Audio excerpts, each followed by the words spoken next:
This is Professor Michael Chapman. I'm one of the most experienced IVF doctors in Australia. I believe that an important part that I can contribute is to educate patients in relation to fertility, infertility, and all that involves. These series of podcasts help to educate you. I hope they are helpful to you. If you wish to know more, however, I'm more than happy to have you contact me via email, which is profmchapman@gmail.com, or make an appointment to see me on 9138 4222. Hi there, this is Professor Michael Chapman. I'm a Senior Fertility Specialist and Medical Director of Life Fertility Centre, Sydney. I have been working in the area for a long time, very experienced, regularly deal with difficult problems.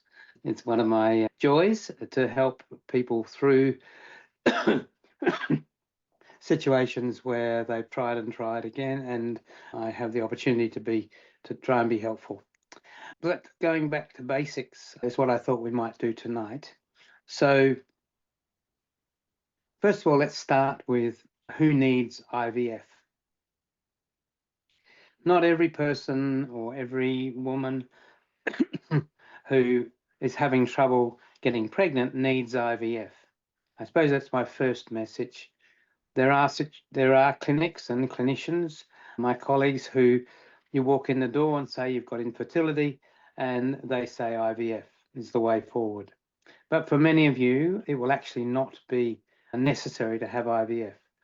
The most important thing is to be properly assessed by someone who understands endocrinology of the reproductive system, the anatomy of the reproductive system, and the diseases that can affect the reproductive system.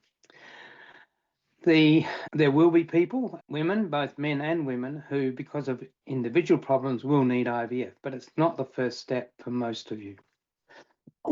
The first step is, as I said earlier, a proper investigation. And on the women's side, that's a hormone profile at the appropriate times of the menstrual cycle. It's an ultrasound, a pelvic ultrasound, to check out all the various bits and pieces of the female reproductive tract. Then on the male side, obviously, a sperm test is the most important thing, and that's number one to go on the list. The issues that we can deal with without IVF are particularly those where a woman is failing to make an egg every month, and usually with simple tablets or sometimes requiring small doses of injections, we can achieve ovulation and therefore get a pregnancy.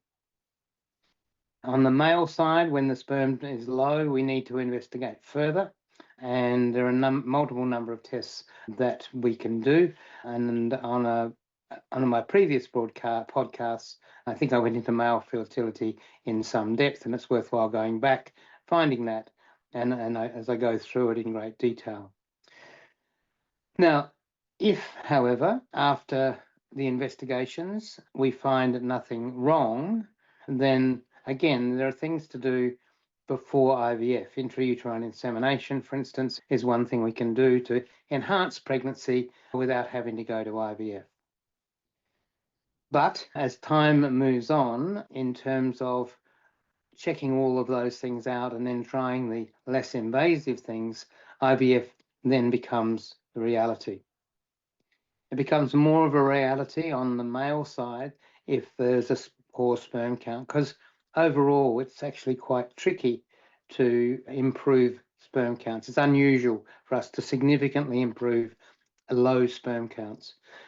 And IVF is actually the way forward in those, using, additionally to basic IVF, using a sperm injection technique with the IVF to ensure that a sperm enters the egg to create an embryo which hopefully gets you pregnant.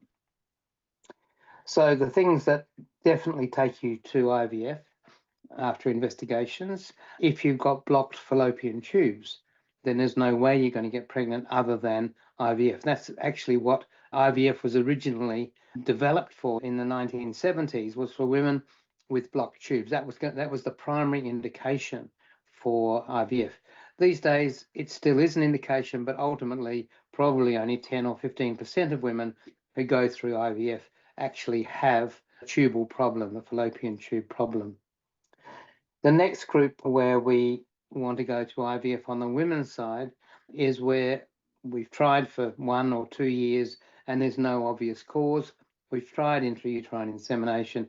It hasn't worked. So let's move on to IVF. And that's probably something in the order of 30 or 40% of cycles that we do for unexplained infertility of a prolonged nature. Then the other things that IVF can be useful for is where we, on the women's side, where we have genetic diseases and that we collect the eggs, then test the embryos after that to make sure those babies aren't carrying a genetic abnormality.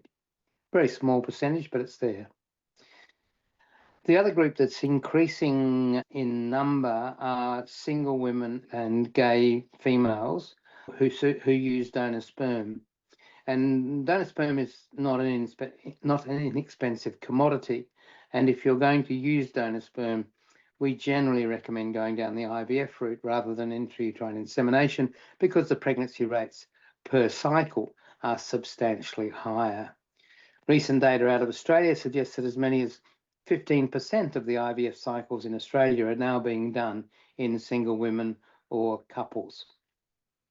And don't forget that you can access all the previous episodes by going to our website www.theivfjourney.com and select IVF Journey Podcast from the navigation menu.